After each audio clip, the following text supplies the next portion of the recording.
Guys, আসসালামু আলাইকুম। আজকে খুব ফুচকা খাইতে ইচ্ছে করতেছে। আম্মিকে বলছি, চলো যাই দেখি আম্মি রান্নাঘরে কি করে। ফুচকা বানানোর জন্য আমি প্রথমে নিয়ে নিচ্ছি সুজি। এতে কিছুটা ময়দা অ্যাড করলো, এই যে কিছুটা লবণ দিয়ে দিচ্ছি। দিয়ে দিবেন কিছুটা বেকিং পাউডার, দিয়ে দিলাম একটুখানি সয়াবিন তেল।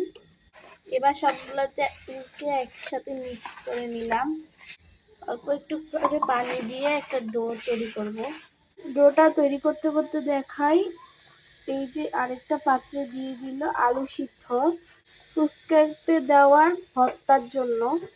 ডোটা ঠিক দেখতে এমন হবে, বেশি নরমও না আবার বেশি শক্তও না, এই যে এরকম হবে। একবারেই ডোটা তৈরি, দেখুন। এবার একটা পিড়া বেলুন নিয়ে নিলাম রুটি বানানোর জন্য। এবার একটা রুটি বানিয়ে তোমাদেরকে দেখাই।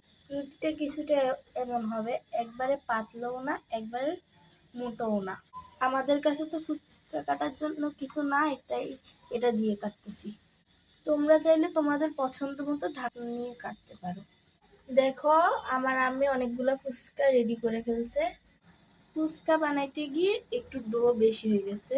আমার আম্মি এটা দিয়ে কি একটা বানাচ্ছে, কি একটা নাস্তা। দেখো, এটাকে কেটে কেটে একবারে বিস্কিটের মতো কেটে ফেলতেছে। দেখো, এবার ফুচকাটা ভাজার জন্য চুলায় একটা কড়াই বসিয়ে দিই। কড়াইতে দিয়ে দিলাম তেল। তেলটা গরম হয়ে আসলে এরপর দিয়ে দিব একে একে কয়েকটা ফুচকা। ফুচকাগুলো ভাজার পর একবারে ফুলকো ফুলকো এগুলো হয়ে গেছে। এবার আর কয়টা দিয়ে দিই। এবার আবার একে একে সবগুলা দিয়ে দিচ্ছি।